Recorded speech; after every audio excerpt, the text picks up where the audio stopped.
할렐루야. 로마서 12장 14절 말씀을 가지고 서로 축복하며 삽시다 라는 말씀을 전하겠습니다. 로마서 12장 14절 말씀에 너희를 박해하는 자를 축복하라. 축복하고 저주하지 말라. 창세기 12장 3절 말씀에 하나님께서 아브라함에게 말씀하셨습니다. 너를 축복하는 자에게 내가 복을 내리고 너를 저주하는 자에게 내가 저주하리니 땅의 모든 족속이 너로 말미암아 서로 복을 얻을 것이라 하신지라. 예수님께서는 12명의 제자들을 전도하려 내보내시면서 어느 집에 가든지 무조건 그 집의 평안을 빌라고 당부하셨습니다.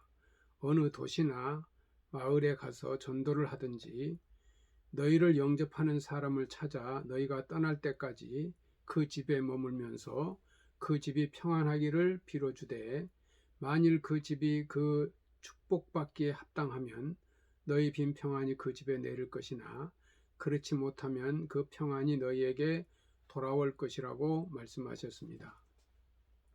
누가복음 6장 27절 28절 말씀에 보면 예수님께서 원수를 사랑하며 너희를 미워하는 자를 선대하며 너희를 저주하는 자를 위하여 축복하며 너희를 모욕하는 자들 위하여 기도하라고 말씀하셨습니다. 이 말씀은 주님의 명령입니다. 하나님의 자녀된 우리는 모든 사람을 축복하며 살아야 합니다. 예수 그리스도를 믿는 사람들을 가리켜 그리스도인이라고 말합니다. 다시 말해서 그리스도인이란 예수 그리스도를 믿는 사람을 말하기도 하지만 예수 그리스도께 속한 사람이라는 뜻도 포함되어 있습니다. 갈라디아서 3장 29절 말씀에 너희가 그리스도께 속한 자면 곧 아브라함의 자손이요 약속대로 유업을 이을 자니라고 말씀하고 있습니다. 하나님께서 아브라함과 그 자손에게 약속하신 축복을 그대로 물려받는 사람임을 믿으시기를 바랍니다. 아브라함은 하나님의 사랑과 축복을 받은 사람입니다. 창세기 12장 2절 3절 말씀에 보면 하나님께서 아브라함을 얼마나 축복하셨는지 아브라함으로 하여금 큰 민족을 이루게 하시고 그 이름이 창대하여지게 되며 복의 근원이 될 것이라고 하시면서 누구든지 아브라함을 축복하는 자는 복을 받게 되고 아브라함을 저주하는 자는 저주를 받게 된다고 말씀하셨습니다. 누구든지 예수 그리스도를 믿음으로 구원받는 하나님의 백성들은 아브라함의 자손으로 하나님께서 아브라함에게 약속하신 이 아브라함의 복을 함께 받게 될 것입니다. 우리는 축복의 근원이 되시는 하나님의 자녀들입니다. 하나님의 자녀인 우리들도 마땅히 축복의 사람이 되어야 할 줄로 믿습니다. 창세기 49장에 보면 야곱이 이 세상을 떠나기 전에 12명의 아들을 불러다가 하나하나 구체적으로 축복을 빌어주고 있습니다. 야곱이 그 아들들에게 빌려준 축복이 그대로 이루어진 것을 볼 수 있습니다. 성경을 보면 이 제사장들과 레위인들이 백성들을 축복한 말씀들이 많이 기록되어 있습니다. 역대하 30장 21절에 보면 히스기야 왕 때 제사장들과 레위 사람들이 일어나서 백성을 위하여 축복하였으니 그 소리가 들으신 바 되고 그 기도가 여호와의 거룩한 처소 하늘에 상달하였다라고 했습니다. 하나님의 이름으로 축복을 하면 하나님이 그대로 복을 주시겠다고 약속하셨습니다. 축복하며 사는 사람은 복을 많이 받을 줄 믿습니다. 오늘 본문에 너희를 핍박하는 자를 위해서 축복하라. 축복하고 저주하지 말라고 하셨습니다. 하나님은 우리가 축복하며 축복한 사람에게 복을 주시겠다고 약속하셨습니다. 오늘 본문에 예수님은 원수를 사랑하며 우리를 미워하는 자를 선대하고 우리를 모욕하는 자를 위하여 기도하며 우리를 저주하는 자를 위하여 축복하라고 말씀하셨습니다. 세상 종교들과 기독교가 다른 점이 여기에 있습니다. 성경은 탐심은 우상숭배라고 말씀하고 있습니다. 예수님을 믿지 않는 세상 사람들이 구하는 기도의 내용을 보면 아주 이기적인 것을 볼 수 있습니다. 돈 많이 벌게 해달라, 사업 잘 되게 해달라, 성공하게 해달라. 자식이 일류대학에 붙게 해달라.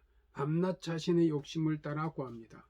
본문 말씀에서 예수님은 원수를 사랑하라. 나를 미워하는 자를 위하여 선대하라. 나를 모욕하는 사람들을 위해서 기도하라. 저주하는 자에게 축복하라고 말씀하신 예수님의 교훈은 얼마나 놀라운 말씀입니까?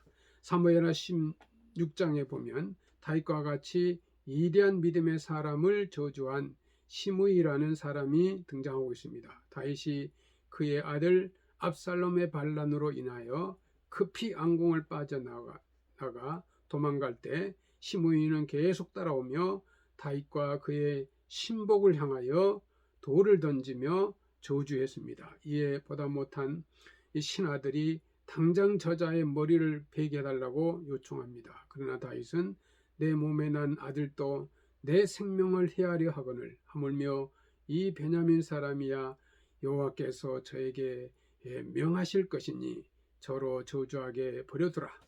혹시 여호와께서 나의 온통함을 감찰하시리니 오늘날 그 저주 까닭에 선으로 내게 갚아주시리라고 말합니다. 후에 그 저주가 시므이에게 그대로 임한 것을 볼 수가 있습니다. 창세기 12장 3절에 보면 하나님께서 아브라함에게 너를 저주하는 자에게는 내가 저주하리라고 말씀하셨습니다. 예수 믿는 사람을 괴롭히고 못되게 한 사람치고 저주받지 않는 사람이 없습니다. 얼마든지 구체적인 증거가 많이 있습니다. 유대인들을 괴롭히고 600만 명 이상 죽인 히틀러, 기독교를 박해하고 무신론을 주장한 나라들도 망하고 말았습니다. 그러나 유대인들은 한대하고 도와주고 기독교인들이 천국과 같이 신앙생활을 할 수 있도록 허락한 미국은 하나님이 주시는 풍성한 복을 받아 누리고 있습니다. 레위기 20장 9절 말씀에 보면 아버지나 어머니를 저주하는 자는 반드시 죽이라고 명했습니다. 저와 여러분이 이 말씀을 듣기 전에는 몰라서 어리석어서 미련해서 남을 저주하고 부모님을 저주하고 또 자식이 속을 썩일 때 나도 모르게 저 망할 놈의 자식이라고 욕한 적이 있을 것입니다. 오늘 이 시간에 하나님 앞에 회개하시기 바랍니다. 하나님께서 들으시고 용서해 주실 것입니다. 전도서 7장 21절 22절에 보면 무릇 사람의 말을 들으려고 마음을 두지 말라. 염려컨대 내 종이 너를 저주하는 것을 들으리라. 너도 가끔 사람을 저주한 것을 내 마음이 아느니라 했습니다. 나를 좋게 말하는 사람이 있는 반면에 저주하는 사람도 분명히 있을 것입니다. 그러나 과거에 자신도 다른 사람을 저주한 적이 있기 때문에 충분히 저주의 말을 들을 수 있는 것입니다. 사람은 무엇으로 심든지 그대로 거둡니다. 갈라디아서 6장에 있는 말씀입니다. 백석교회 성도 여러분, 과거에는 몰라서 비방하고 저주하고 원망하고 실수했지만 오늘부터는 항상 축복의 말씀만 생각하면서 살아가시기 바랍니다. 이것이 축복받는 비결입니다. 성도 여러분, 하나님의 보호하심과 축복이 함께 하시기를 축원합니다. 감사합니다.